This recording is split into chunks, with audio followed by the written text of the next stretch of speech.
La directrice générale du Fonds monétaire international est à Cotonou depuis le 10 décembre dernier. Après avoir inauguré le nouveau siège du FMI à Cotonou, Christine Lagarde a été reçue en audience par le président de la République, Patrice Talon. Après le tête-à-tête entre le chef de l'État et son hôte, les deux personnalités ont fait le point de leurs échanges à la presse. Mais d'abord, Christine Lagarde rappelle la raison fondamentale de sa visite, qui en réalité est une promesse au chef de l'État, Patrice Talon, qui remonte à septembre 2016, si les engagements pris pour assainir les finances publiques étaient respectés. Je mentionne le partenariat et l'engagement du partenaire de tenir ses promesses. Pourquoi?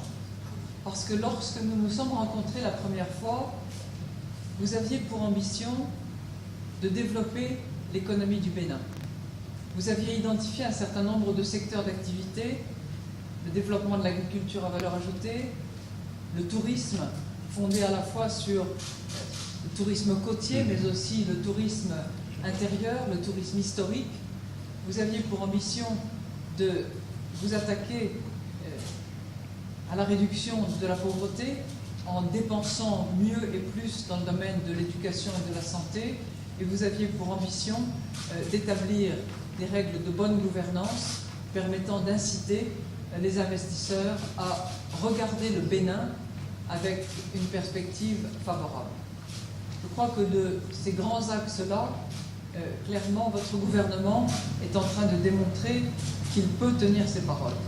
Et pour pleinement tenir une parole et respecter ses engagements, le gouvernement opère des réformes courageuses, même si elles sont dues à supporter par le peuple. Lesquelles réformes peuvent faciliter l'intervention du FMI, pas en pompier, mais en partenaire, pour révéler le Bénin autrement. Le président de la République, Patrice Talon, rappelle ici quelques-unes de ces actions faites.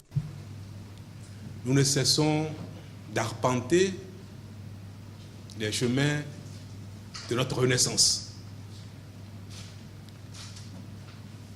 Nous avons, en moins de 18 mois, réussi avec le Parlement à faire voter une cinquantaine de lois de progrès.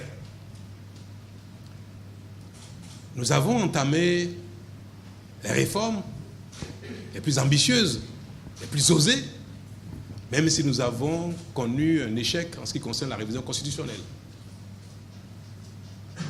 Mais pour ce qui est de l'administration générale, du secteur de la santé, de l'éducation, des régies financières,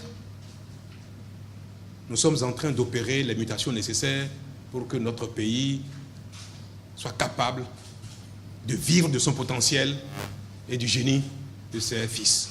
Et face aux sacrifices qu'exigent les réformes, le chef de l'État en est bien conscient et rassure ses concitoyens. Nous sommes donc inlassablement à la tâche, mais je dois avouer que la situation reste quand même un peu difficile. Je dois avouer que nos concitoyens demeurent légitimement impatients parce que l'arbre de la Renaissance ne porte pas encore de fruits. Mais la floraison est bien là.